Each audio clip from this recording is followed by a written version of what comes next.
Hello guys mga kariks ko. Good afternoon sa inyong lahat. Ngayon po pala ay linggo. At ayan, gumagawa ko ng flower na gawa sa bond paper. Yan, watch nyo guys kung paano ako gumawa.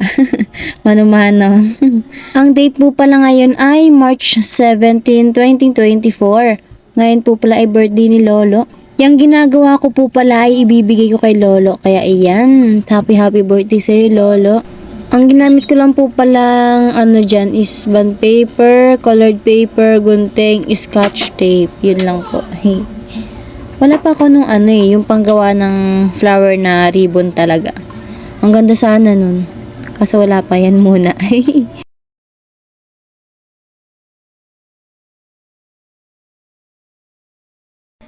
70 years old na po pala ngayon si Lolo. Kaya ayan, dinikitan ko na lang ng number dyan sa may bulaklak para po matakpan yung scotch tape na nilagay ko dun sa bulaklak para hindi naman siya masira. Gumawa rin po pala ako dyan ng yung sign na happy birthday Lolo. At ayan, tignan nyo guys. Oh, tana! Iniisip ko po pala yun kung saan ko ilalagay, sa ibabaw o dyan na lang sa taas lang din ng bulaklak. Pero sabi ni Ate Bibe, sa loob na lang. Ayan na, dinidikit ko na at ayan. Tignan nyo guys yung aking gawa. Ayan, diba? Magliligpit na rin pala ako dyan ng mga ginamit ko kasi alis na rin kami. Ito na yung nagawa ko guys. Nilagyan ko lang siya ng ribbon na gold. Yan. On the way na kina Lolo. Nauna na rin po pala yung mga kasama ko dyan at ako na yung nahuli.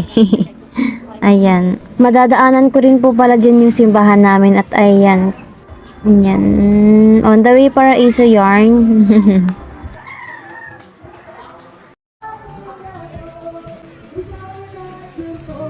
Hindi ko na rin po pala na-videohan nung pag-abot ko ng bulaklak kay Lolo. O bulaklak yarn. At ayan, ilagay ko daw sa table. At hanggang dito na lang tong video na to guys. Thank you for watching. God bless. Bye-bye.